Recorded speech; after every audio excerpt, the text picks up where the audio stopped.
Hello everyone. बहुत time बाद मैं वीडियो अपलोड कर रही हूँ ड्यू टू मेडिकल इश्यूज़। वक्त नहीं मिला और तबीयत भी थोड़ा ठीक नहीं थी। बट आई एम हैप्पी कि लगातार आप लोगों के मैसेज आते रहे और वीडियोस की डिमांड होती रही। तो आज मैंने लास्ट वीडियो में वेस्टर्न फ़िलॉसफ़ी शुरू किया था, इंट्रोडक्शन ही दिया था। तो आज मैं उसका सेकेंड वीडियो डाल रही हूँ और आज हम पढ़ेंगे रैशनलिज्म एंड इम्प्रेसिज्म, बुद्धिवाद और अनुभववाद। ये पाश्चात्य दर्शन को समझने के लिए पहले इन दो कॉन्सेप्ट्स को समझना बहुत ज़रूरी है। सो rationalism and empiricism. First of all, the question is what is the ground of human recognition or knowledge? हमको किस तरह नॉलेज होती है, हमें जब कोई भी नॉलेज होती है तो उसका सोर्स क्या होता है? रीज़न होता है, थॉट होता है या फिर एक्सपीरियंस, सेंस एक्सपीरियंस होता है। तो जिस तरह से मैंने आपको दो ऑप्शन दिए, उसी दो ऑप्शन के बेस पर दो थ्योरीज ज़्यादातर देखी गई हैं। So the answer to this question mention two principles in the area of Western philosophy: rationalism and empiricism. The dispute between these two theories, rationalism and empiricism, occurs primarily within the branch of philosophy epistemology. Epistemology मैं पहले की video में भी कई बार बता चुकी हूँ। Even Indian philosophy में भी हम इसको डिस्कस कर चुके हैं। हिंदी में इसको ज्ञान मीमांसा बोलते हैं और it is totally devoted to the study of the nature, source, limit of knowledge, कि ज्ञान कैसे होगा, उसके स्रोत क्या हैं, उसका स्वभाव क्या है, प्रकृति क्या है, सीमाएं क्या है, ये सब हम एपिस्टेमोलॉजी में डिस्कस करते हैं। Knowledge is usually divided into three main category. Knowledge of external world, बाहरी जगत जिसे बोलते हैं, और the knowledge of internal world, or we can say self knowledge, and the knowledge of moral and aesthetic value. Mainly वैसे तो categories बहुत हैं। जब भी आप किसी एपिस्टेमोलॉजिकल थ्योरी को पढ़ेंगे तो लोग अलग अलग तरीके से नॉलेज के सब्जेक्ट को कैटेगराइज कर देते हैं, लेकिन मेन ये तीन होते हैं जिसमें बाकी कवर हो जाते हैं। So rationalism consider reason as the source of knowledge, whereas empiricism consider experience as the source of knowledge. ये जो मेन डिवीजन है इन दो थ्योरी में वो ये कि रेशनलिज्म जो बुद्धिवाद है उसके अनुसार ज्ञान का जो स्रोत है वो विवेक है, विचार है, तर्क है। रीज़न को आप अगर हिंदी में हिंदी कंटेंट पढ़ेंगे तो ये अलग अलग नाम मिल सकते हैं। रीज़न को तर्क भी कह सकते हैं, विचार भी कह सकते हैं, विवेक भी कह सकते हैं, और बुद्धि तो जैसे कहा ही है।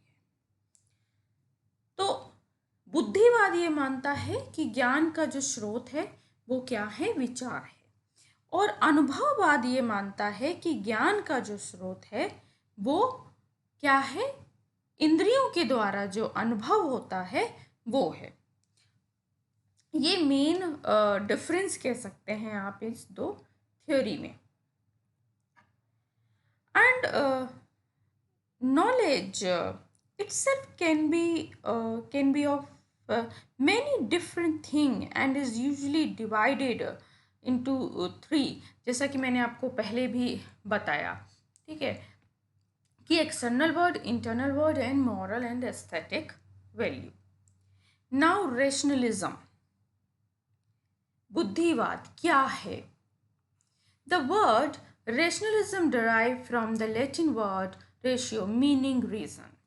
ये लैटिन भाषा के रेशियो शब्द से बना हुआ है जिसका अर्थ है reason. Rationalism is the epistemological theory according to which reason is the only source of real knowledge. As I said in the first page, real knowledge can never be attain through sense experience, कभी भी उसे sense experience के through नहीं gain कर सकते real knowledge को, correct knowledge को। हिंदी में इसे हम बोल सकते हैं यथार्थ ज्ञान। ये कभी भी इंद्रिय अनुभव से नहीं होता। किसके अनुसार? बुद्धिवाद के अनुसार। सो एक्सपीरियंशियल नॉलेज और we can say perceptual knowledge of the sense is always relative and indirect knowledge. क्यों नहीं हो सकता? यथार्थ ज्ञान क्यों नहीं हो सकता? उसे करेक्ट नॉलेज क्यों नहीं कह सकते?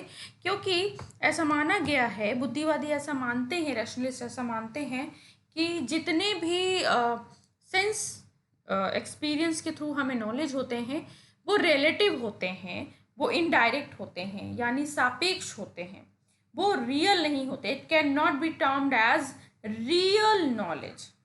जैसे कि मैं आपको बताऊं कि कभी कभी हमें रेत में पानी दिखता है तो हम अपनी आई से देख तो रहे हैं रेत, लेकिन जो हमें पानी का नॉलेज हो रहा है वो रियल नहीं है। There are three basic claim in rationalism, or we can say three concepts which are important to study. First is intuition and or deduction.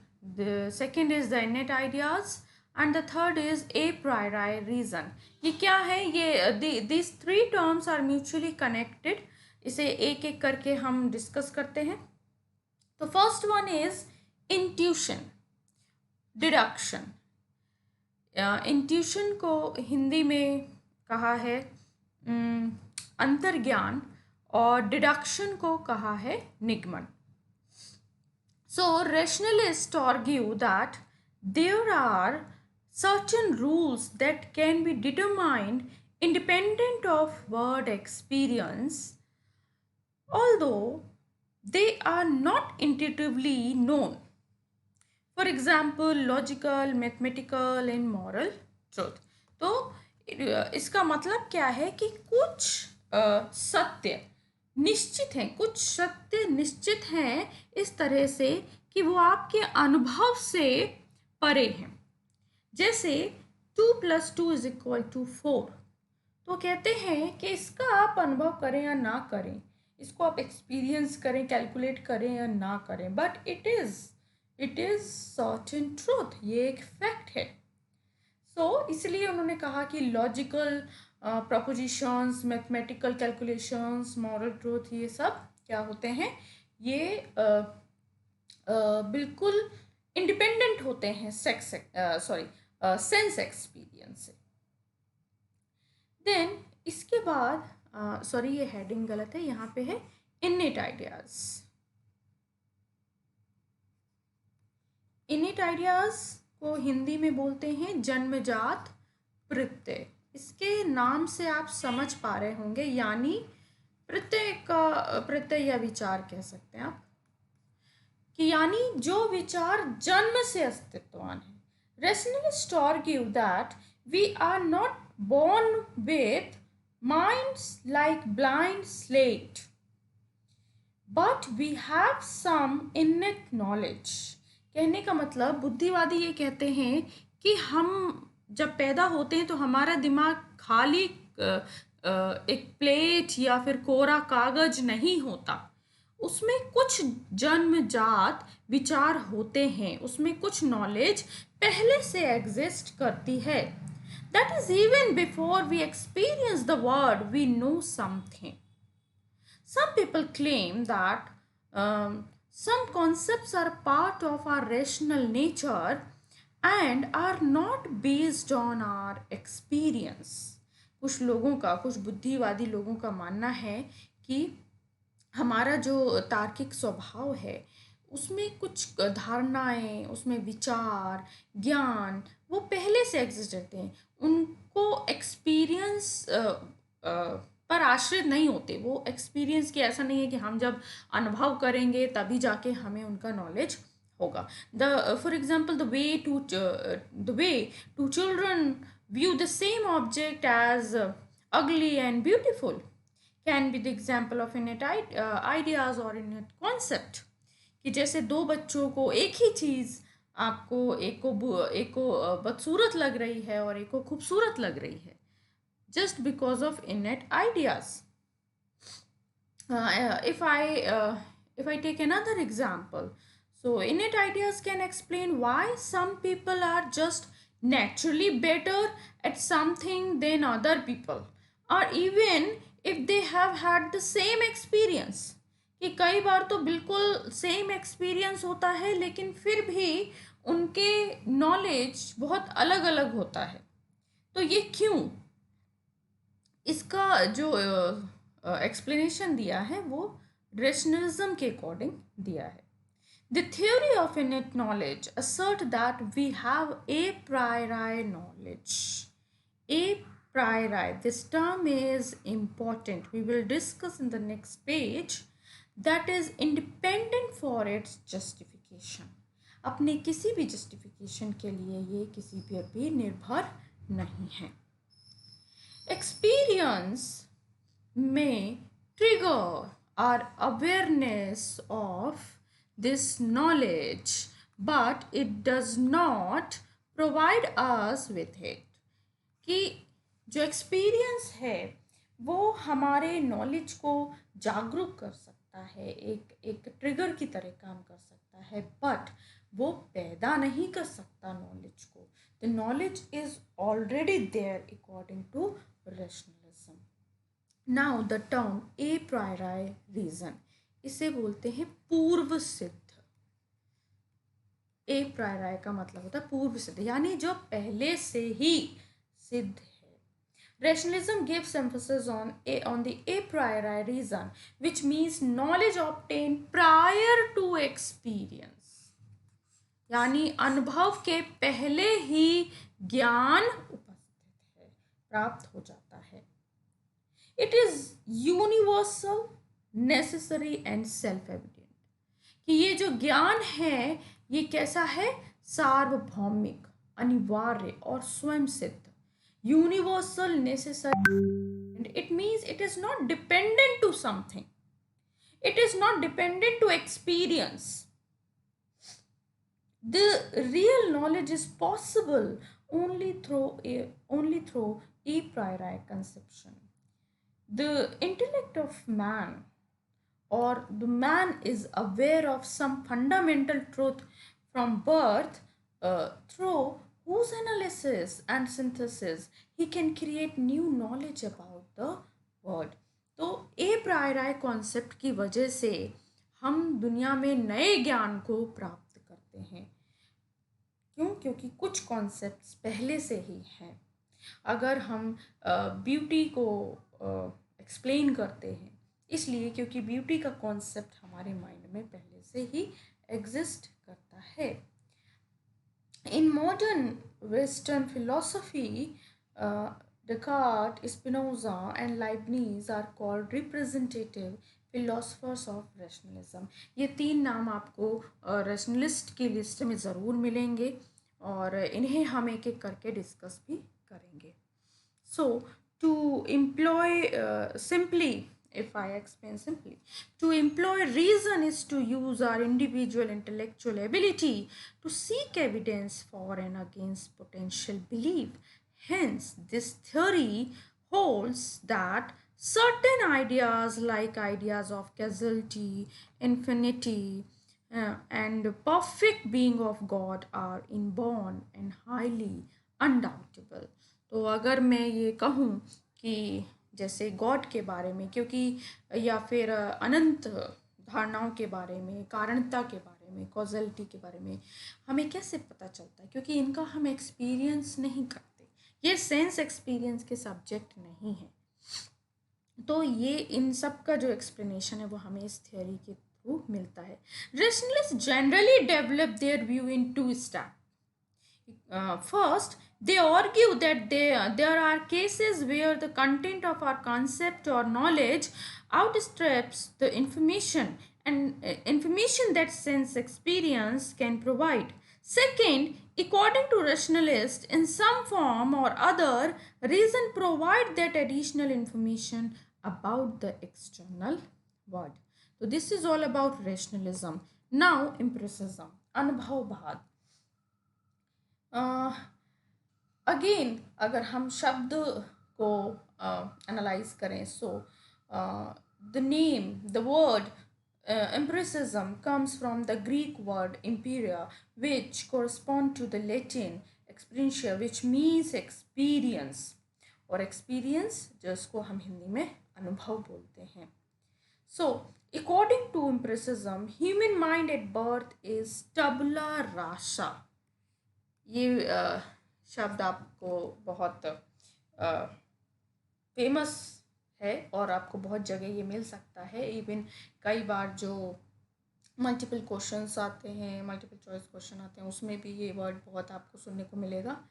So tabula rasa और a clean slate, और in a simple language, blank writing table, white paper और void of all character, यानी खाली, शून्य, जिसपे कुछ भी नहीं लिखा हुआ. तो according to empiricism human mind में पहले से कोई इनेट आइडियाज नहीं है. वो क्या है? वो टबला रासा है, यानी वो एक कोरा कागज है, खाली है, उसमें पहले से कोई नॉलेज नहीं है. ये बहुत इम्पॉर्टेंट थॉट है एम्पिरिसिज्म का, और यही बेस है देखा जाए तो.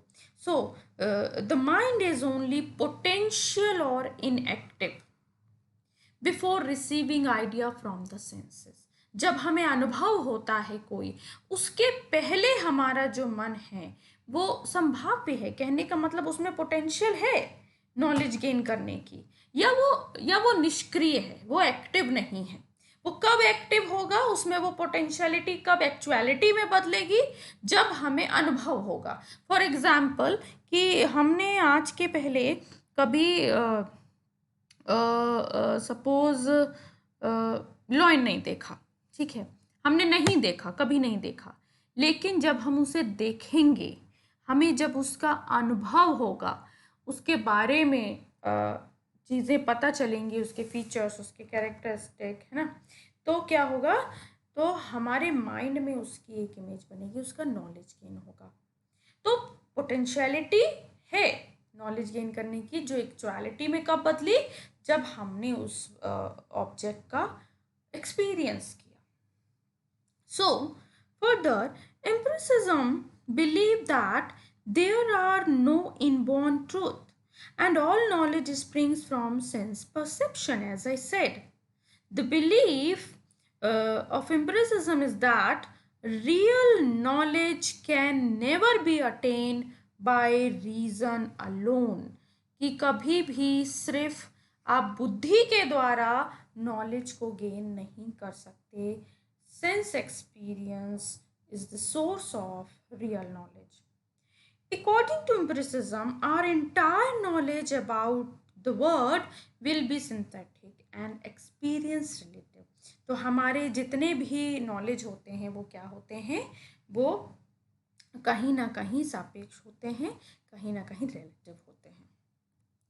एम्पिरिसिज्म डिनाई इंट्यूशन, जैसे कि हमने रैशनलिज्म में पढ़ा कि अंतर्ज्ञान होता है, लेकिन अनुभववाद उसे नहीं मानता. Empiricism deny intuition because, according to rationalists, intuition enables us to understand general truth about reality independently of experience. क्योंकि इंट्यूशन की अगर हम बात करेंगे तो हमें ये मानना पड़ेगा कि एक्सपीरियंस से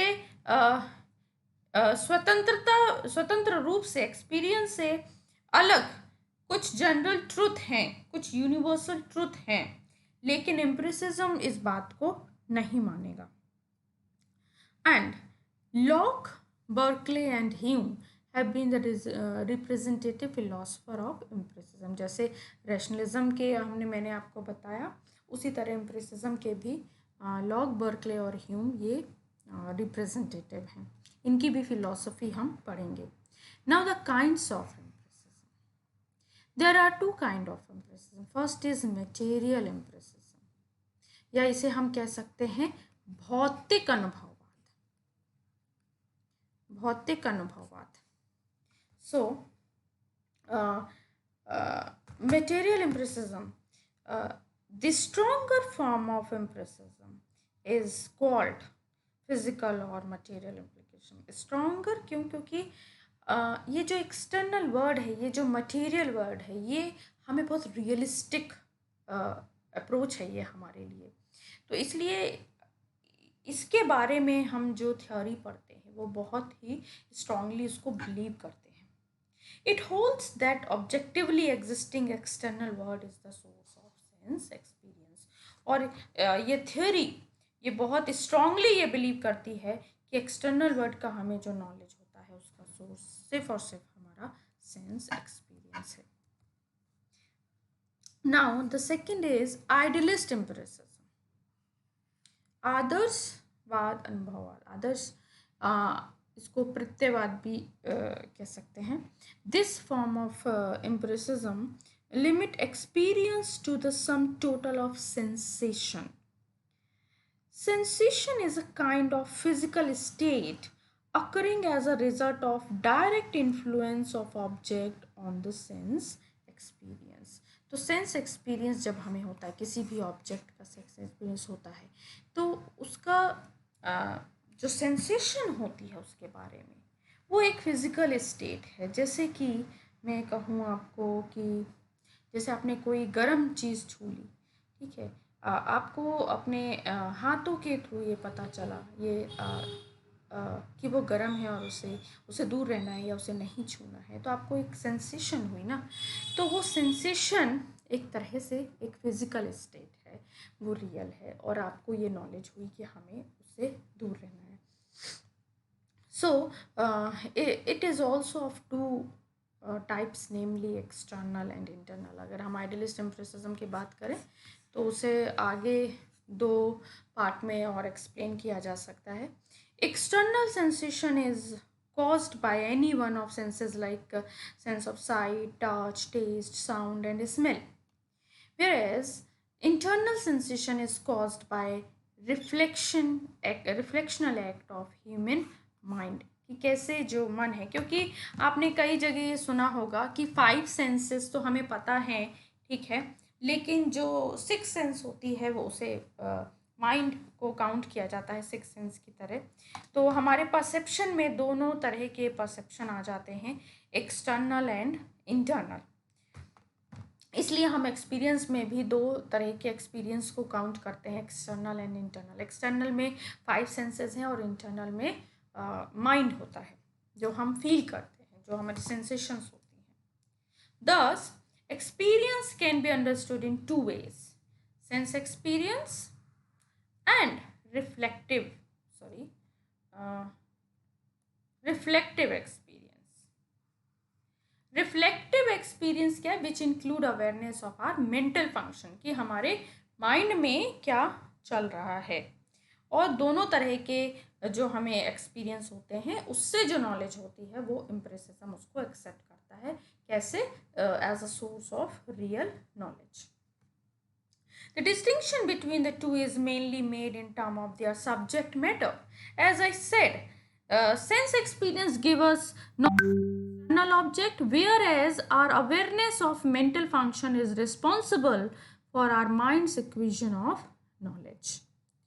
यहाँ पर एक छोटी सी क्रिटिसिज्म आती है, हालांकि मैंने बहुत डिटेल में उसको डिस्कस नहीं किया, बट हो सकता है जब मैं ये पढ़ा रही हूँ या जब आप लोग ये पढ़ें तो हो सकता है आपके मन में वो पॉइंट रेज हो। Then however if knowledge comes only through experience, it is impossible for us to talk about something that we have not experience. ऐसा लोग अब जिस तरह से जो अनुभववाद बता रहा है, जो उसकी थ्योरी है, तो उससे तो हमें यही पता चल रहा है ना कि जो हमने अनुभव नहीं किया उसकी नॉलेज हमें नहीं होगी।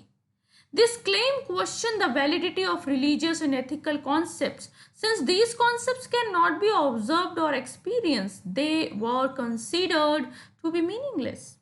Nevertheless, moderate empiricists accept that there are some phenomena that cannot be explained through sense.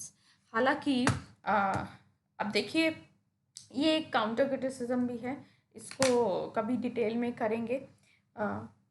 एक अच्छा पॉइंट है, क्योंकि जैसा कि मैंने कहा कि अगर एक्सपीरियंस नहीं तो नॉलेज नहीं, बट ऐसी कई चीज़ें हैं जिसका एक्सपीरियंस नहीं होता, जैसे एथिकल कॉन्सेप्ट्स हैं या रिलीजियस कॉन्सेप्ट्स हैं, उसका एक्सपीरियंस नहीं होता, बट लोग फिर भी उसकी नॉलेज पे बिलीव करते हैं। तो क्या वो कॉन्सेप्ट मीनिंगलेस है?